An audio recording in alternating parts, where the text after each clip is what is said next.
Ibu, Saudara yang terkasih dalam Tuhan. Apa kabar hari ini? Luar biasa. Sebuah anugerah Tuhan yang luar biasa. Kita boleh ada sampai dengan hari ini. Ini semua karena kemurahan, kebaikan Tuhan bagi kita. Kita mulai saja ibadah kita pagi hari ini. Saya jemput Bapak Ibu, Saudara untuk bangkit berdiri. Mari kita membuka hati kita untuk kita masuk dalam hadirat Tuhan.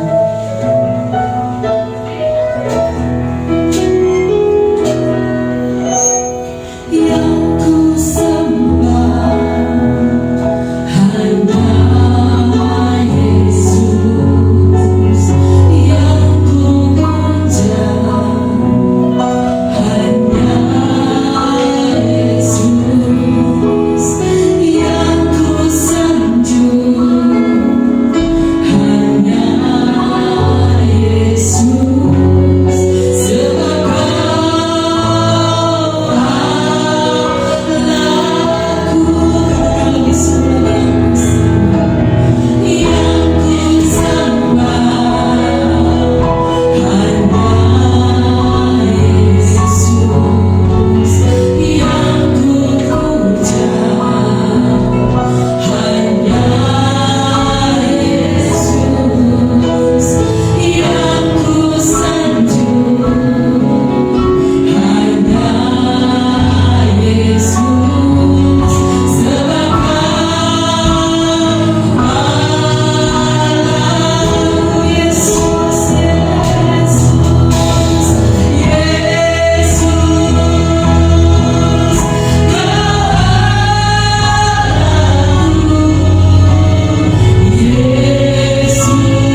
Silakan duduk kembali.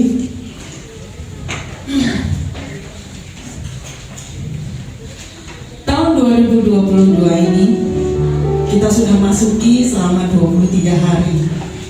Banyak peristiwa yang kita jalani. Kita sampai hari ini kita dapat hidup berdampingan dengan pandemi, sungguh anugerah Tuhan yang luar biasa. Bahkan minggu ini kita dapat merasakan gempa dan kita juga mendengar berita di luar negeri ada gunung meletus yang mengakibatkan tsunami di beberapa negara. Hal itu menandakan bahwa bumi kita ini sudah tidak baik-baik saja. Oleh sebab itu Bapak Ibu dan saudara yang terkasih dalam Tuhan, pagi ini saya mau mengajak, saatnya kita bangkit, saatnya kita tidak setengah-setengah, saatnya kita memiliki iman dan pengharapan nyala-nyala bagi Tuhan. Selagi Tuhan kita masih memberikan kita kesempatan, jangan sia-siakan waktu itu. Berbuatlah dan layanilah Tuhan dengan sepenuh hati. Sebab jika Tuhan sudah katakan waktumu sudah habis, kiranya kita dapat menjadi berkat dan hidup kita berharga di hadapan Tuhan. Amin. Hidup ini adalah kesempatan. Kita naikkan puji dulu. Hidup ini adalah kesempatan. Hidup ini untuk melayani Tuhan. Jangan sia-siakan waktu yang Tuhan beri.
sebab hanya Tuhan kita lah yang layak ditinggikan.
Kita mau siapkan hati kita untuk kita ditaburi firman dan kebenaran Tuhan. Bagai bencana lebih bentuk, kami mau diperbaharui Tuhan.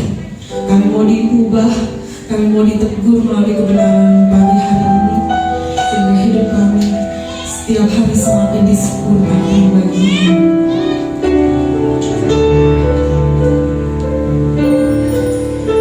Bagaikan bencana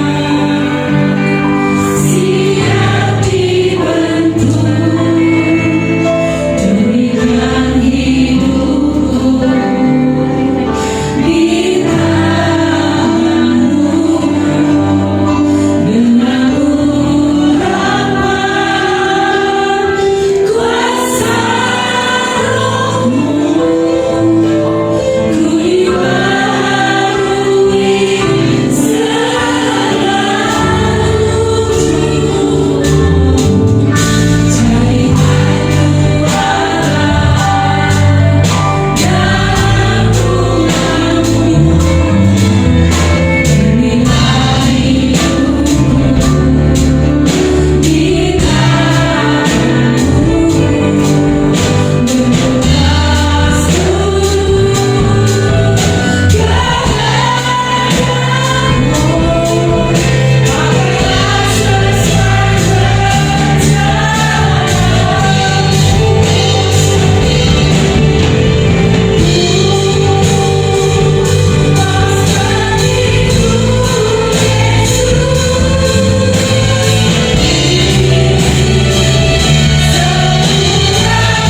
sebagai tanah yang gembur,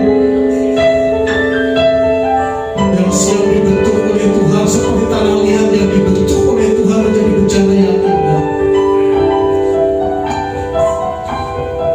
Kami rindu Tuhan, kehidupan kami semakin hari semakin sempurna seperti yang Tuhan kehendaki. Jadikan kami sebagai alat-Mu, sehingga kehidupan kami Tuhan bermanfaat. Jadikan hidup kami sebagai berkat, bahkan jadikan kehidupan kami Tuhan, jadikan pion-pion-Mu Tuhan, yang Tuhan utus, yang Tuhan tunjuk, yang Tuhan pilih sebagai alat Tuhan untuk menyukakan hati Tuhan. Berfirmanlah kepada kami Tuhan. Kami anak-anak-Mu duduk diam untuk merenungkan apa yang Tuhan mau, apa yang Tuhan kehendaki di dalam kehidupan kami.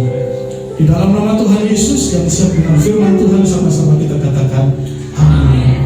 Silakan duduk Bapak Ibu. Shalom. Shalom. Sudah dikasih Tuhan, kalau kita lihat dengar satu kalimat tadi bahwa dunia tidak makin baik. Covid naik lagi. Kemarin gempa. Dan gempa pun saya nggak tahu kalau itu gempa, karena saya sudah terbiasa kalau di gedung agak tinggi itu kan kalau ada, saya dekat dengan jalan, jadi truk lewat itu goyang. Jadi antara gempa dengan jalan goyang truk nggak bisa bedain. Jadi waktu gempa semua pada lari, saya masih di meja kerja. Saudaraku, di dalam kehidupan kita, dalam dunia yang makin sulit, dunia makin jahat, Tuhan lihat apa respon kita, apa yang Tuhan mau kita. Ketika di masa-masa sulit, di dalam kehidupan jahat, bagaimana hati kita? Apakah hati kita masih tertuju kepada Tuhan, atau kita bersungut-sungut, kita ngedumel, kita marah sama Tuhan, atau kita mencobai Tuhan? Nah, pagi ini kita akan belajar bagaimana bangsa Israel, bangsa yang dikasih Tuhan, yang dipimpin oleh orang yang dipilih oleh Tuhan, yang dikasih Tuhan, tetapi dia masih bersungut-sungut, masih bertengkar, masih menghujat Tuhan, masih mencobai Tuhan. Nah, kita akan melihat bagian firman Tuhan. Kita membaca dari Keluaran pasal yang ke-17. Keluaran pasal yang ke-17, kita akan membaca dari ayat yang 1 sampai dengan yang ke-7.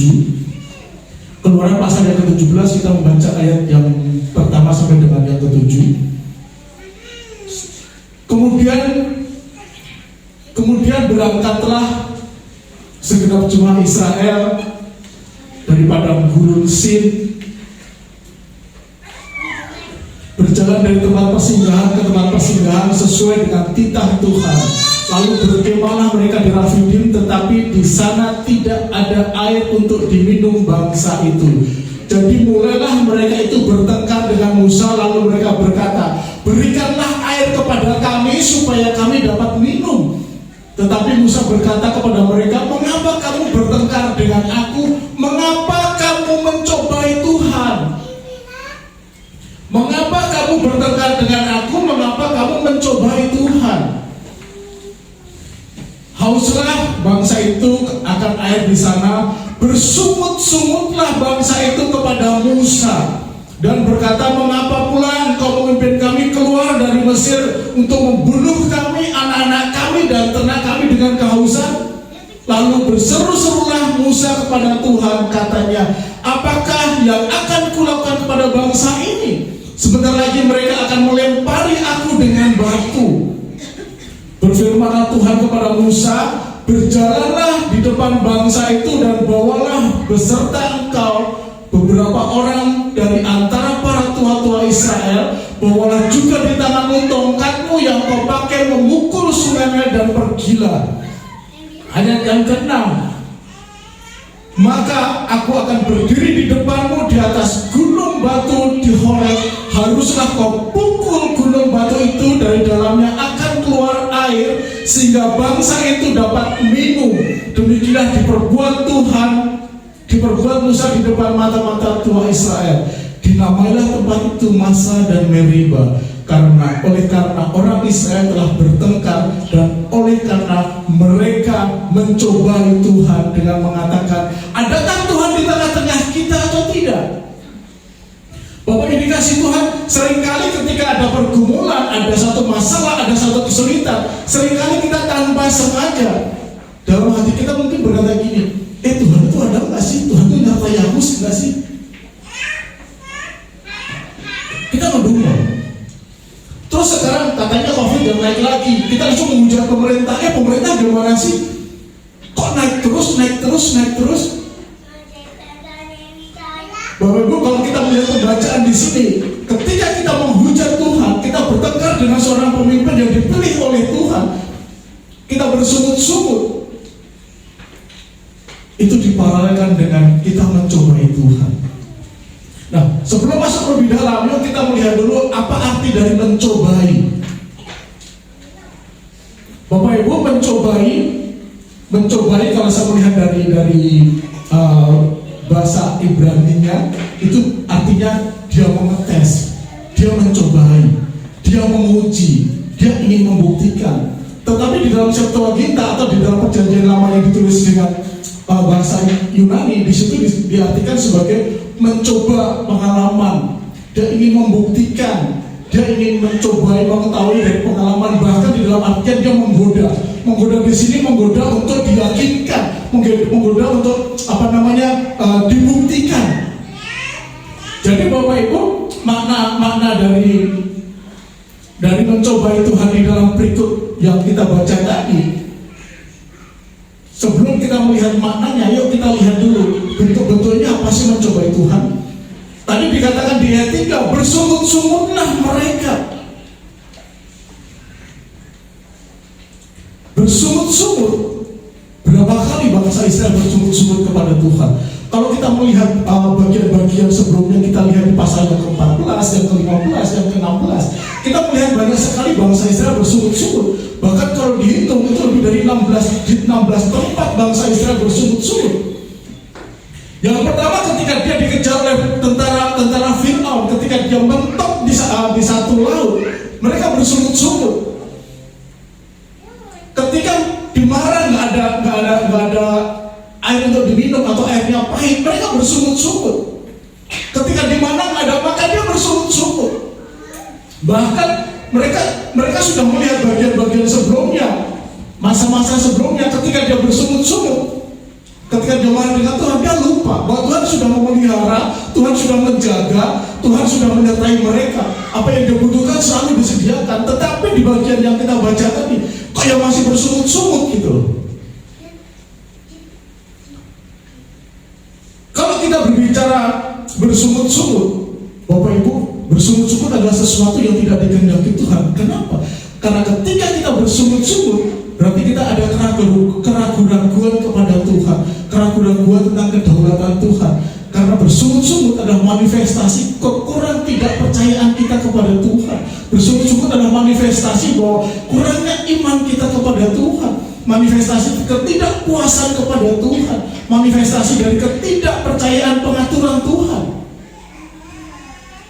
Bahkan kalau kita melihat di dalam Perjanjian Baru, Rasul Paulus menegaskan di 1 Korintus 10 ayat yang ke-10 dikatakan, dan janganlah bersungut-sungut seperti yang dilakukan oleh beberapa orang dari mereka, sehingga mereka dibinasakan oleh malaikat maut. Jadi Bapak Ibu, kalau bersungut-sungut diparalelkan dengan mencobai Tuhan, Bapak Ibu, dampaknya sangat jelas. Itu menimbulkan murka Tuhan. Bahkan Rasul Paulus menegaskan bahwa jangan sampai mereka dibinasakan oleh malaikat maut. Jadi hati-hati dengan bersungut-sungut. Karena bersungut-sungut secara tidak langsung kita tidak percaya kepada Tuhan. Tuhan sudah menyertai bangsa Israel, tapi kenapa mereka masih tidak percaya? Mencobai Tuhan juga bisa dimanifestasikan di dalam pertengkaran mereka dengan Musa. Pertengkaran bangsa Israel dengan Musa, kita lihat yang kedua tadi. Pertengkaran bangsa Israel dengan Musa disamakan dengan mencobai Tuhan, karena keluarnya bangsa Israel dari padang gurun Sin itu bukan berdasarkan perkataan Musa atau perintah Musa, melainkan atas dasar titah dari Tuhan. Sehingga ketika mereka menyalahkan Musa, itu sama artinya menyalahkan Tuhan, karena yang memutus mereka, yang membawa mereka adalah Tuhan. Dan pertengkaran bangsa Israel dengan Musa disamakan dengan mencobai Tuhan, karena bangsa Israel menunjukkan sebuah sikap hati yang tidak percaya, yang ragu-ragu terhadap pemimpin yang dipilih oleh Tuhan. Bahkan mereka ragu-ragu dengan apa yang dikerjakan Tuhan sendiri. Lalu mana apa yang kita temukan dari mencobai Tuhan di pembacaan kita pagi ini? Bapak Ibu, yang pertama, mana yang kita temukan adalah mereka menentang dengan keraguan-raguan kekuasaan Tuhan yang diucapkan dengan nada yang mencemooh. Bapak Ibu, kenapa bangsa Israel mencemooh Tuhan? Kenapa dia lupa dengan apa yang sudah dikerjakan Tuhan? Gak sekali dua kali loh. Ketika mereka dalam perjalanan dari Ramses sampai ke Rafidim, betapa Tuhan menyertai mereka, yang ditunjukkan dengan tiang awan dan tiang api, yang ditunjukkan ketika mereka di dalam di dalam perjalanan mereka dikejar-kejar oleh tentara Firaun sehingga mereka masuk ke dalam jalur yang buntu, mereka hanya melihat laut. Tapi Tuhan pelihara, Tuhan jaga, Tuhan tuntun. Bahkan Tuhan menunjukkan kuasanya, Tuhan menunjukkan mujizatnya. Kenapa? Karena bangsa Israel memiliki hati yang bebal, hati yang tidak percaya kepada Tuhan, hati yang tidak mau dibentuk oleh Tuhan, hati yang selalu melihat fokus pada apa yang terjadi pada hari ini. Mereka tidak mau melihat apa yang terjadi di masa lalu yang dimana Tuhan menunjukkan kedahsyatannya. Bahkan mencobai Tuhan itu juga kita lihat bagaimana bahwa perkataan itu yang memiliki yang bernada menyindir. Sebetulnya itu ditujukan kepada Tuhan, tetapi seakan-akan ditujukan kepada Musa. Mereka tahu bahwa mereka itu bukan atas perintah Musa, bukan atas inisiatif Musa, inisiatif Tuhan. Jadi ketika keluhan, ketika sanggahan, ketika ketidakpuasan diberikan kepada Musa, maka itulah yang diberikan Tuhan. Mereka bilang perkataan-perkataan itu sebetulnya diberikan kepada Tuhan. Mengapa pula engkau memimpin keluar dari Mesir untuk membunuh kami kah, untuk membunuh anak-anak kami kah, untuk membunuh ternak-ternak kami kah? Ketidakpuasan kepada Musa. Tetapi sebenarnya itu bukan ditujukan kepada Musa, tetapi kepada Allah. Kenapa? Karena Allah lah yang membawa mereka. Allah lah yang berinisiatif membawa bangsa Israel keluar dari tanah Mesir. Mana dari mencobai Tuhan juga bagaimana keraguan yang tidak mempercayai bahwa di dalam hidupnya mereka selalu menuntut bukti dan menuntut tanda.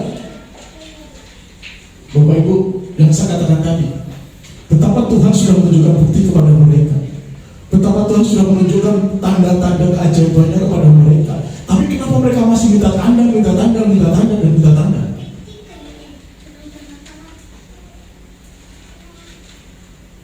Bapak Ibu, dalam kehidupan kita sebagai orang percaya, ketika masa sulit itu datang,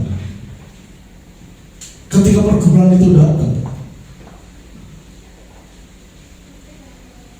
seringkali tanpa kita sadari kita sering mencemooh Tuhan dengan sikap kita.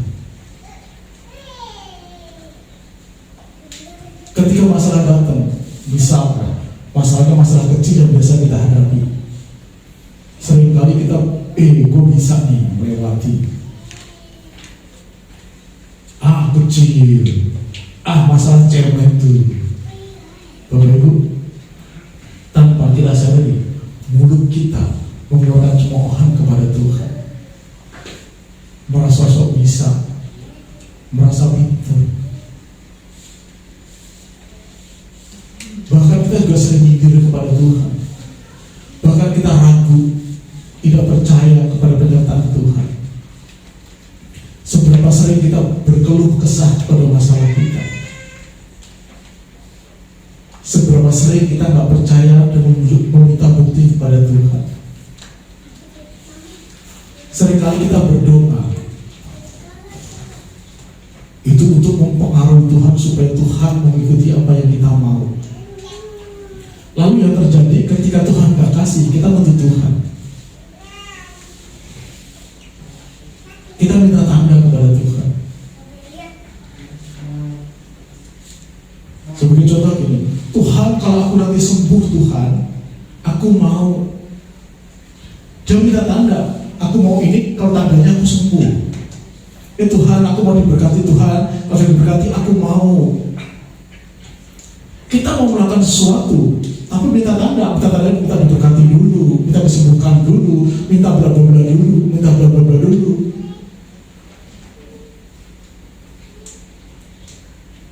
Bapak Ibu, perkataan yang sangat sederhana, tapi tanpa kita sadari, kita meragukan Tuhan, kita tidak percaya kepada Tuhan, sehingga kita minta bukti tertentu kepada Tuhan atas keberadaan Tuhan, atas penyertaan Tuhan.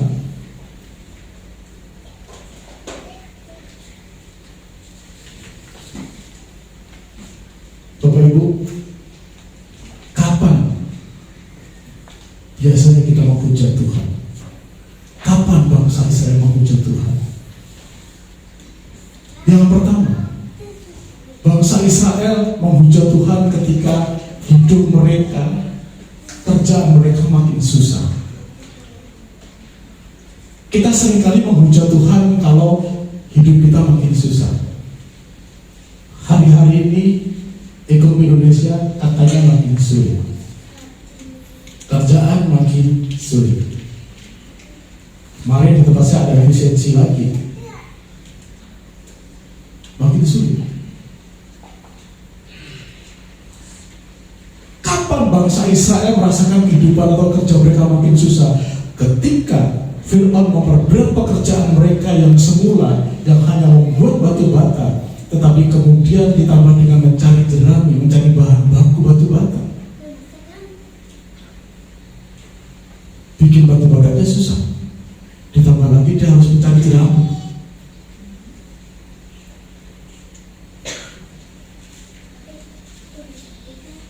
Tetapi dia lupa bahwa Allah menyertai kita. Allah menyertai bangsa Israel. Karena sebelum bertemu Fir'aun, Musa telah bertemu langsung dengan Allah, dan Allah sudah berjanji kepada Musa bahwa Ia akan mengutus mereka dan berjanji menyertai mereka serta bangsa Israel. Tetapi yang dilakukan, mereka bersungut-sungut. Kenapa? Karena pekerjaan mereka tambah berat.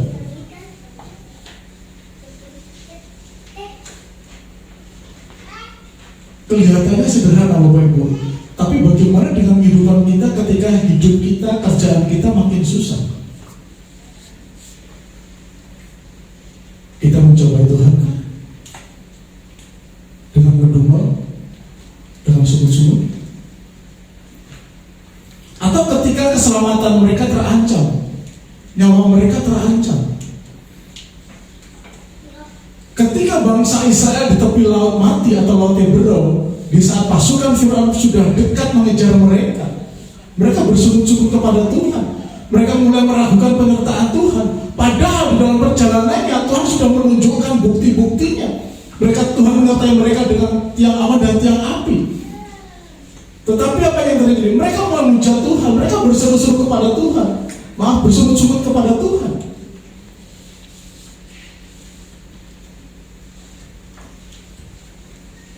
Bangsa Israel mencobai Tuhan ketika kebutuhan jasmaninya tidak terpenuhi.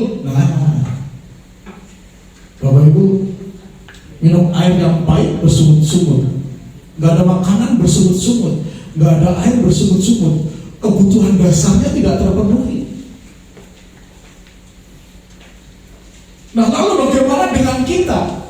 Apakah dalam kehidupan kita mencobai Tuhan di saat kondisi-kondisinya seperti ini? Ketika kondisi hidup kita makin susah, makin sulit, kondisi kita terancam, nyawa kita terancam, kebutuhan jasmani kita tidak terpenuhi. Kenapa? Dalam kondisi itu sangat rentan kita untuk bersungut-sungut, untuk berdumel kepada Tuhan, untuk hidup di dalam keluarga. Seberapa sering suami dan istri ribut gara-gara apa? Kebutuhan jasmaninya tidak terpenuhi. Ayo kita buktikan. Bapak-bapak yang pulang kerja, di rumah nggak ada kopi, nggak ada teh manis, nggak ada makanan. Perkataan pertama yang muncul apa? Nyari istrinya, kok nggak ada apa-apa sih? Lu tadi seharian kemana?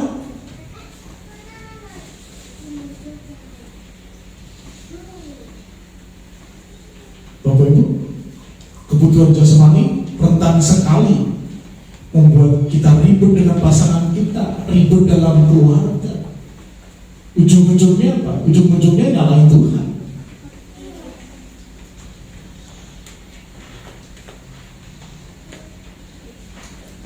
Jadi Bapak Ibu, hal yang sangat sederhana, tanpa kita sadari berapa sering kita mencobai Tuhan.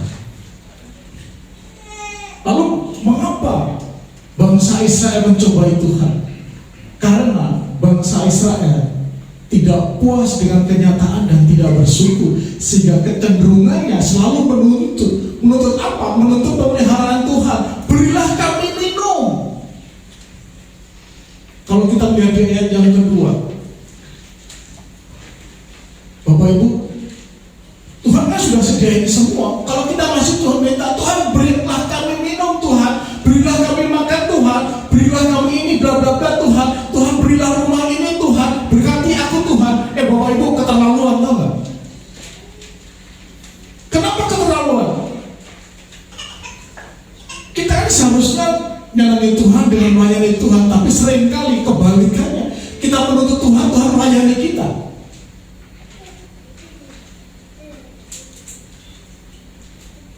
Kita yang menjadi pembantunya Tuhan, menjadi hambanya Tuhan, dibalik Tuhan menjadi hamba kita. Tuhan beri aku ini Tuhan. Tuhan berasku habis, Tuhan kasih beras Tuhan. Siapa kita? Kecenderungan kita adalah meremehkan rencana Tuhan. Mengapa engkau membawa kami keluar dari Mesir? Mau membunuh kami kah? Membunuh anak-anak kami kah? Membunuh ternak kami kah? Bapak Ibu, yang membawa mereka keluar dari tanah Mesir adalah Allah. Itu rencana Allah, itu rancangan Allah. Tetapi ketika mereka bersungut-sungut, mereka meremehkan rancangan dan rencana Allah. Di dalam kehidupan kita sebagai orang percaya, seringkali kita lebih asik dengan rencana kita lebih asik dengan rancangan kita. Bahkan kita meremehkan apa yang Tuhan rancangan buat kita.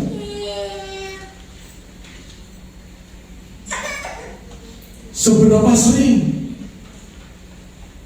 kita mencobai Tuhan, mencobai kesabaran Tuhan? Seberapa sering kita meragukan kehadiran Allah dalam kehidupan kita? Percaya kepada Allah dengan setia, maka Allah akan membimbing kita di dalam perjalanan hidup kita. Bukan Tuhan beri aku minum Tuhan, Tuhan beri aku air Tuhan, Tuhan beri aku berkat-Mu Tuhan, Tuhan beri aku duit Tuhan, Tuhan beri aku mobil Tuhan, Tuhan beri aku rumah Tuhan. Tapi berani enggak? Dalam kondisi terburuk sekalipun, Tuhan aku berdiri karena Engkau menjadi penopangku. Tuhan aku berdiri tegak Tuhan karena Engkau yang menuntunku. Tuhan aku mau berdiri tegak Tuhan, ini dadaku Tuhan, karena Engkau melawat aku, Engkau menyertai aku. Berani gak kita berkata seperti itu? Tuhan sudah memimpin perjalanan hidup kita. Tuhan sudah berada di dekat dengan kita, yang selalu menyertai kita, yang tidak meninggalkan kita sebagai seorang yatim piatu.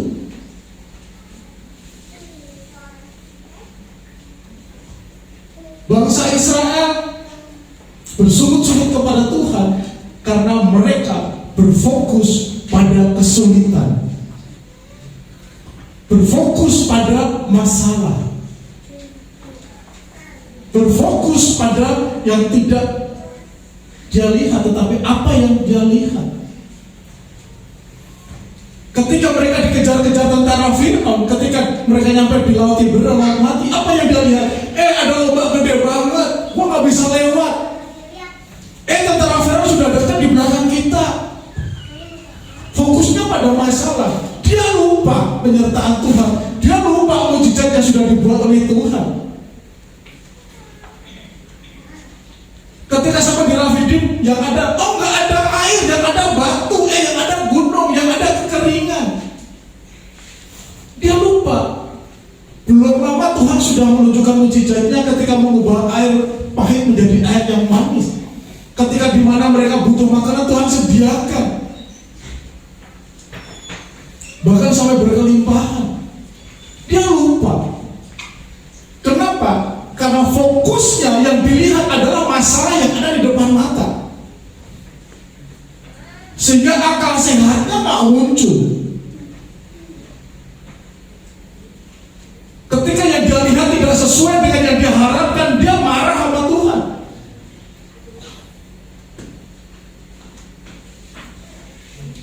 Ketika yang dia lihat gak ada, kosong, dia marah sama Tuhan. Bapak Ibu, begitukah sikap kita ketika kita menghadapi masalah dan pergumulan? Berani nggak kita mengubah mindset kita? Berani nggak kita mengubah pola pikir kita?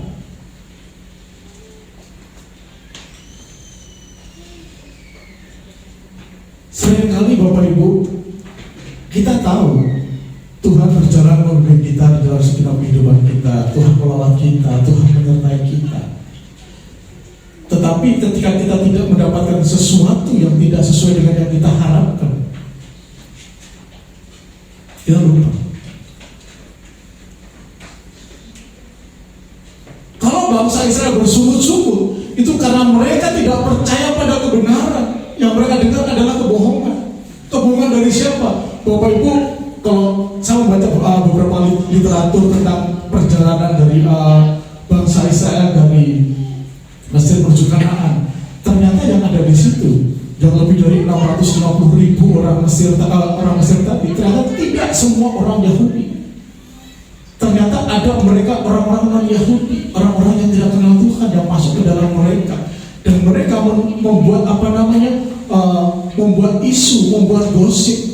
Tujuannya apa? Manas-manasi bangsa Israel itu tidak kepercayaan pada Tuhan, sehingga yang didengar oleh bangsa Israel bukan kebenaran Tuhan, tetapi kebohongan-kebohongan yang diberikan oleh orang-orang non-Yahudi tadi. Sehingga dari kebohongan-kebohongan tadi yang mereka takut Tuhan dan memiliki hati Tuhan, pelan-pelan rasa percaya itu runtuh. Sehingga yang mereka dengar adalah kebohongan-kebohongan tadi. Orang-orang tadi mempengaruhi, orang-orang tadi menghasut untuk mereka menghujat Tuhan, untuk bersungut-sungut.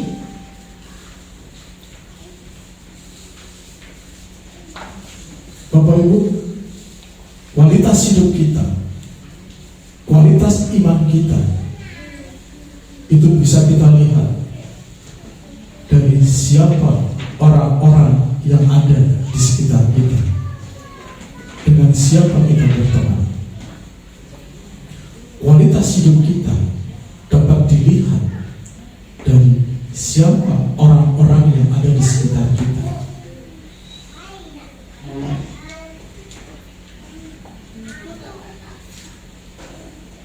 Jadi Bapak Ibu,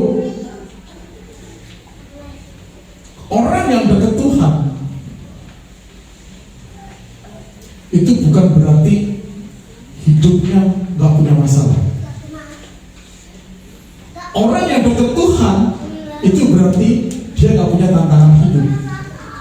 Orang yang dekat Tuhan itu tidak berarti gak ada pergumulan. Justru semakin dekat dengan Tuhan, semakin lekat dengan Tuhan, semakin berkualitas pergumulan kita, semakin berkualitas tantangan hidup kita, semakin berkualitas yang kita hadapi. Kenapa? Karena pada dasarnya Allah mau umat pilihannya memiliki kualitas yang baik, memiliki kualitas hidup yang baik, yang cemerlang. Kenapa?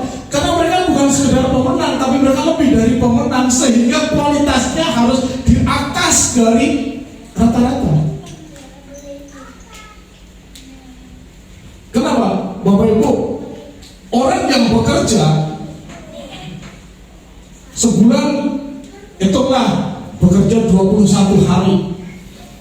Kalau 21 hari masuk terus, itu baik apa istimewa? Atau cukup? Pertanyaan saya, kalau dalam satu bulan 21 hari mereka masuk terus 21 hari, mereka istimewa, baik atau cukup? Bapak Ibu, kelasnya hanya cukup. Jadi kalau kita sesuai targetnya itu baru cukup. Jadi kalau kita sebagai pengikut Kristus, kualitas iman kita, kualitas hidup kita rata-rata itu baru cukup, belum baik. Tetapi kalau kerja 21 hari yang harusnya jam 8 baru masuk, jam 7 sudah datang, sudah mempersiapkan, sudah mulai bekerja, nyicil, pulang jam 5 dia nambah waktu, bukan lembur ya, nambah waktu karena tanggung jawab dia, nambah dikit, cukup plus. Lalu bagaimana dengan istimewa? Bapak Ibu, dikatakan istimewa kalau bukan sekedar kehadirannya, tetapi bagaimana kualitas yang dikerjakan. Berapa nilai yang kita kerjakan?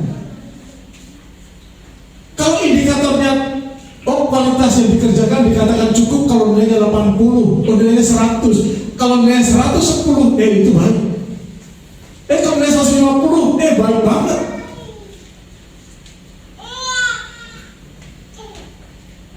Jadi Bapak Ibu, seorang sales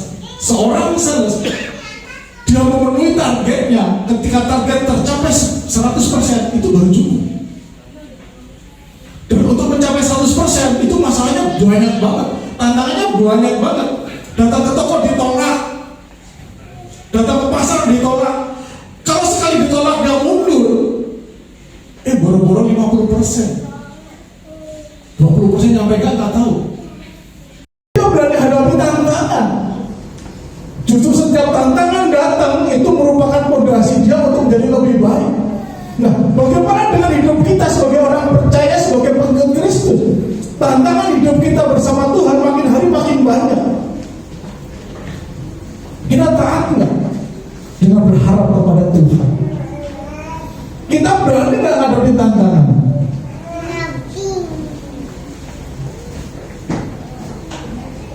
Bapak Ibu, jadi Bapak Ibu, jangan pernah kita berpikir bahwa kalau kita ikut Tuhan, percaya kepada Tuhan, gak ada tantangan. Atau tantangannya dikit, enggak. Justru semakin kita dekat dengan Tuhan, semakin kita lekat dengan Tuhan, tantangan kita makin gede, tantangan kita makin berkualitas, tantangan kita makin banyak.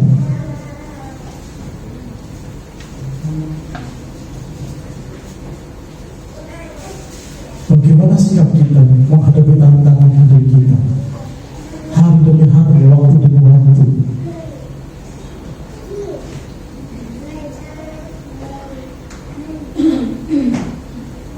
Kalau kita menghadapi kita berkualitas, yuk kita sama-sama kita hadapi pergumulan yang ada di depan kita. Kita hadapi yang ada di depan kita. Karena setiap permasalahan, setiap pergumulan kita itu adalah alat Tuhan untuk memoles kita supaya kehidupan kita semakin hari semakin baik, kehidupan kita semakin hari semakin berkualitas. Gak ada bagian yang bagus tanpa harus dipotong, tanpa harus dipatah-patahkan, tanpa harus dihalusin. Gak ada. Gak ada emas yang murni tanpa dibakar. Gak ada emas yang murni tanpa ditempa. Gak ada yang keramik yang berkualitas tanpa dipilih kualitas bahannya. Gak ada bencana yang baik tanpa tanah liat yang dipempel itu apa sih kalau Jawa, dibanting-banting supaya apa? Supaya kualitasnya semakin baik. Jadi Bapak Ibu, untuk kita mau kualitas hidup kita semakin baik, kita harus siap dibentuk oleh Tuhan, harus siap dihajar oleh Tuhan, harus siap diproses oleh Tuhan. Karena setiap kita harus mau melewati proses demi proses. Semakin banyak diproses oleh Tuhan, berbahagialah, karena kualitas hidupmu semakin hari semakin berkualitas. Yang kedua, jangan mencobai Tuhan, karena kita sebagai orang percaya tahu bahwa Tuhan bekerja Tuhan mengawal kita, Tuhan menyertai kita.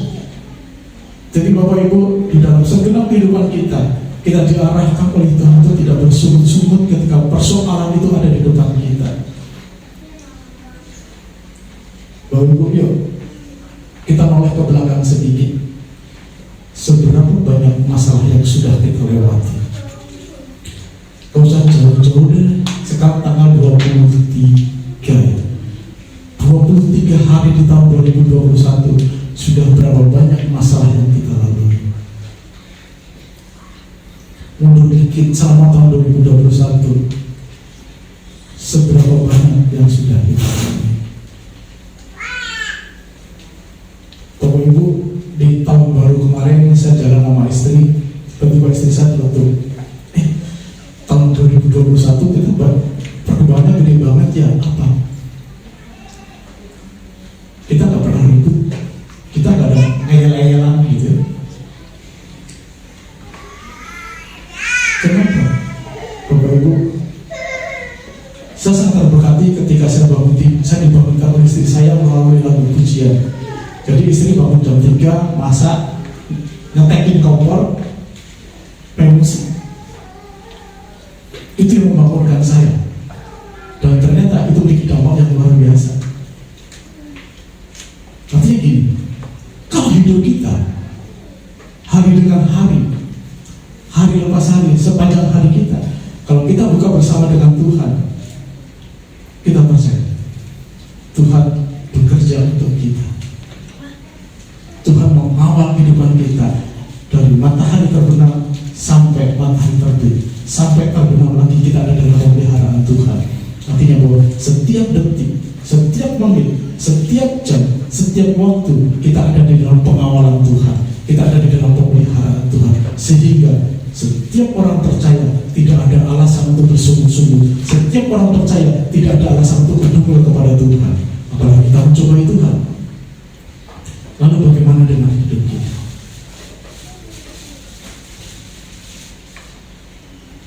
Yang pertama, apakah hidup kita sanggup dan mau melewati proses yang Tuhan lakukan? Dan apakah kita sungguh percaya bahwa Tuhan sudah bekerja untuk kita, Tuhan melawat kita, Tuhan mengawal kita? Maju terus dalam Tuhan Yesus, Tuhan berkati kita sekali. Mari kita berkata kepada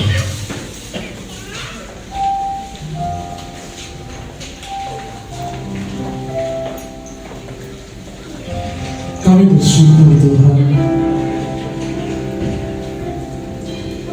sepanjang waktu demi waktu, hari demi hari yang telah kami lewati, banyak sekali pergumulan, banyak sekali masalah, banyak sekali tantangan yang harus kami lewati, yang harus kami hadapi. Tapi satu hal yang kami percaya, satu hal yang kami imani, Tuhan tidak pernah meninggalkan kami seorang diri. Tuhan tidak pernah melepaskan kami. Tuhan selalu menyertai kami. Tuhan selalu mengawal kami.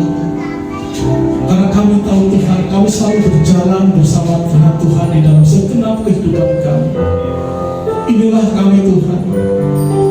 Kami siap untuk diproses oleh Tuhan. Kami siap dibentuk oleh Tuhan, supaya dalam kehidupan kami tidak bersungut-sungut, kami tidak bertengkar, kami tidak menghujat Tuhan, kami tidak menyalahkan Tuhan. Selidiki hati kami Tuhan, tilik hati kami Tuhan. Apakah hati kami sungguh-sungguh siap dibentuk oleh Tuhan, siap diproses oleh Tuhan? Apakah hati kami sungguh-sungguh mengasihi Tuhan? Engkaulah Tuhan yang menilai kehidupan kami, sehingga tidak ada yang tersembunyi bagi kehidupan kami Tuhan. Kami telanjang di hadapan-Mu Tuhan. Tidak pernah habis kebaikan-Mu di dalam kehidupan kami Tuhan. Satu kerinduan kami Tuhan, kami berjuang sampai akhirnya, dan kami didapati dalam keadaan yang tetap setia kepada Tuhan, yang menyukakan hati Tuhan, yang menyenangkan hati Tuhan, yang membuat Tuhan tersenyum di dalam kehidupanku. Selidiki aku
Buat kami tidak mencontoh bangsa Israel yang tidak mengenal Engkau, tidak mengenal pertolongan-pertolongan yang Tuhan telah berikan. Ajar kami tidak bersungut-sungut di masa sulit. Kami menyadari hidup ini sebuah realitas yang hari demi hari harus kami lewati dengan seluruh pergumulan. Namun kami tahu Allah yang Maha Besar Immanuel itu selalu menyertai kami. Mujizat Tuhan masih berlaku saat ini. Di tengah kesulitan Tuhan memberikan kemudahan. Di saat jalan buntu Engkau membuka jalan itu Tuhan. Kami tahu Allah yang kami sembah adalah Allah yang Maha Kuasa, yang sanggup melakukan segala sesuatu, yang baginya tidak ada barang yang mustahil. Bagi orang yang percaya dan mengandalkan Tuhan, tidak ada barang yang mustahil. Berkati hamba-Mu Bapak Yohanes Guru yang sudah menyampaikan kebenaran firman. Tuhan pakai lebih heran lagi, dan kami tidak khawatir karena hari demi hari Tuhan menyertai dan menolong, memberkati dan membuatnya berhasil. Apapun yang didoakan, diciptakan buat anak-anaknya, Tuhan dengar dan Tuhan kabulkan. Bapak terima kasih. Kiranya berkat Allah turun atas setiap umat Allah pada saat ini. Engkau mengenal kami, Engkau juga mengenal apa yang menjadi pergumulan kami. Kami berdoa kiranya Tuhan memberkati kami dengan berkat damai, sejahtera dan sukacita, kesehatan dan ketentraman, kecukupan dan perlindungan dan pemeliharaan yang sempurna. Sekiranya jemaat Tuhan ada yang sakit, hamba berdoa di dalam nama Tuhan Yesus Kristus, Tuhan memberikan kesembuhan, kesehatan yang sempurna. Jemaat Tuhan yang masih ada di rumah, ya Tuhan lawat mereka sekalian. Bagi jemaat Tuhan yang belum mendapat pekerjaan, Tuhan akan memberikan pekerjaan, agar roda ekonomi keluarga umat-Mu terus diberkati dan menjadi berkat. Nama Tuhan Yesus saja yang dipermuliakan.